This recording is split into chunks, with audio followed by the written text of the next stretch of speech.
joined today on RealAgriculture.com by John Depape. You probably know him from the CWBMonitor.com. Welcome today, John. Thank you, Sean. John, you are the go-to person in terms of what is happening around and inside the Canadian Wheat Board. We've been hearing lots since the federal election about this, the Wheat Board's push to have a plebiscite. It looks like they're going to go ahead with that. What are your opinions on the need or the necessity of this plebiscite? Well, it's not needed. It's certainly not, as Jerry Ritz has said, it's not really relevant because it doesn't carry any weight whatsoever. So, to be real blunt, I think it's a waste of time. So, I guess at this point, do you feel that they're going to go ahead with it? Absolutely. No, maybe I should stop. Go ahead with what? You mean the plebiscite? Yes. Yes, absolutely. I heard that they will be rolling out the details of it this week. Yeah. So, again, what are they... Obviously, they're trying to accomplish the fact that they believe that farmers are going to somehow vote in their favor, and this is going to put pressure on Jerry Ritz. But he's been very clear that even if that were to happen, this is pushing forward. So, I guess, is this just sort of the Wheat Board trying to show public perception that they're doing everything they can to possibly save the single desk? I think that's a good way to put it. You know, I had the chance to talk to Jerry Ritz last week, and I asked him what his reaction was to the idea of the plebiscite, and he just looked at me. He said it's irrelevant. So I said, well, what about the results? Because I think that's more important. I mean, that's the whole idea of, I think, why the Wheat Board's doing it. They want to show support for the single desk. And so the results really are what they're looking for. So I asked Jerry what he thought of the results. He said, John, it will be irrelevant. And I think that shows you just where he sits on this. So I guess we're back to the point of it's really a no-win situation for the board in many ways, because either farmers are going to vote against the single desk, and that's going to look kind of strange, or they're going to vote in favor, and there's nothing that's going to come out of that either. So it's like, what is the point? Well, and that's what I said. Why bother? It's not going to solve anything. We know what the general view of the single desk is in the country. The Wheat Board knows. They've been surveying farmers for over 10 years. And depending on how you ask the question, it's 60-40 or 55-45. Interestingly, in their last survey, which was on their website until recently, I don't know why it's not there anymore, they asked the question about a plebiscite type question, but they will ask it with three potential answers, which is the question they don't like. Do you want the single desk? Do you want an open market with the Wheat Board playing a role on a voluntary basis, or do you want just an open market?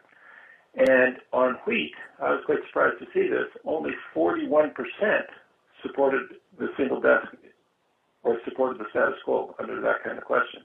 That's an all-time low, I think. So, but having said that, we know that it's not going to be decisive any way you look at it. You know what I mean? It's going to show that a portion of the farm community wants the single desk and a portion doesn't. And to me, it comes down to, does it make sense that somebody else decides what you do with your personal property? And that's why I don't believe in the idea of a vote. Mm-hmm.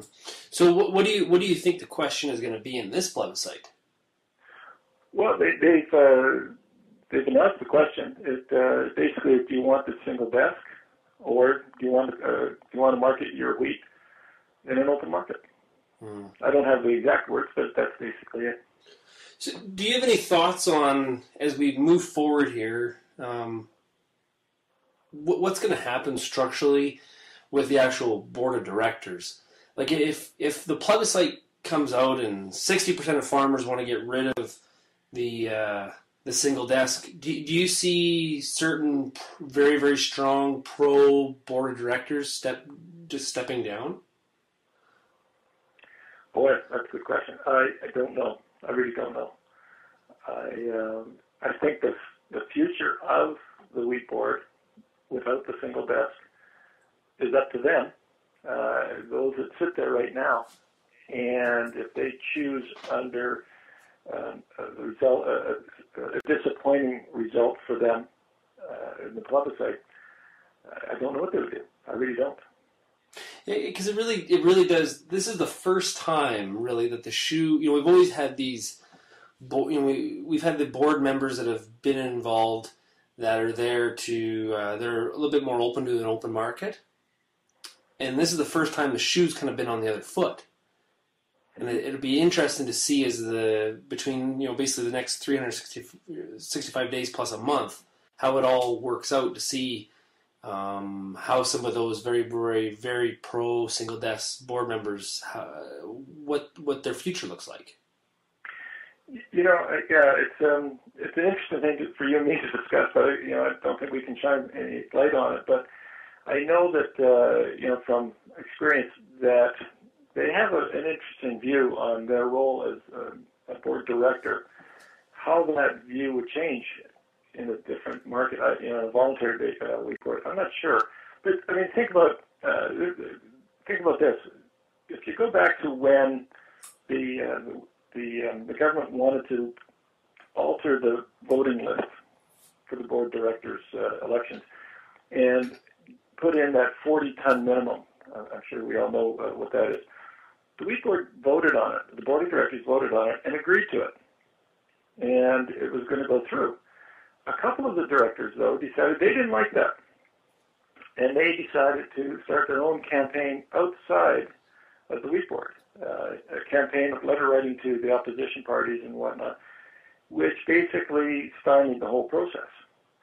These guys are really big on democracy, and yet when they don't like the way their own board is going, they step outside their role as a board member and push their own agenda. We talk about democracy in this whole process. That is the epitome of anti-democratic. If they really felt that way, they should have resigned so they could voice those concerns. So do you? Sure, go I ahead. put that in the context of this question. I don't know what they're going to do. Put it that way. If they have they're faced with a voluntary board, which I think they are, and they're definitely going to be there. I don't know if they will even stay. So I don't know. At the Farm Progress Show, we heard lots from Chairman Alan Oberg talk about if there's no single desk, there's no Canadian Wheat Board because there's no capital assets. Do you see it that way?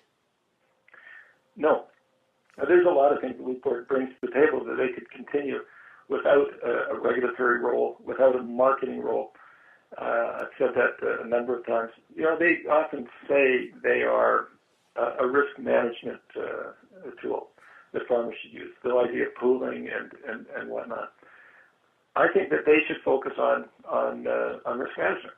And there's a number of things they could offer that in partnership with grain companies that they could offer on the financial side or the risk management side.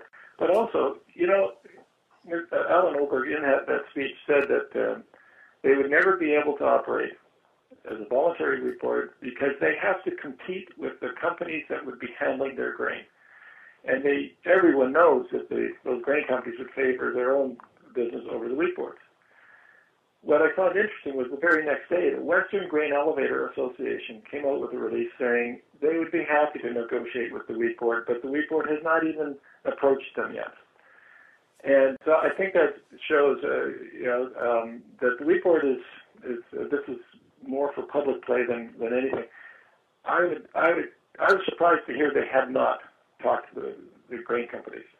Grain companies handle grain for other people all the time. They handle canola for the crushers. They may handle other things for other people. I can't think of it right now. There's no reason in the world why they wouldn't negotiate in good faith with the wheat board to handle their grain. It's beyond me why they don't talk to them. Well, the other thing that was quite surprising from that week with Chairman Oberg was how he underplayed the value of the market intel that they would hold, the intelligence that they have globally in terms of people on staff. and what a possible advantage that is. And he really, really underplayed that and made it, pretty much said that capital assets were more important than market intel, which really surprised me. Yeah, it surprises me too. They should know as well as anybody in that business that it's the connections, your network, your relationships that can mean so much to doing business. How many times do you get nowhere because you don't know who to talk to, or you're not favored coming in as a new player because the buyer has an excellent relationship with somebody. And so those things matter a great deal, and not just in the grain business, in most business. It's I always say you do business with who you know and who you trust. And if they haven't built up that level of trust, I would be very surprised.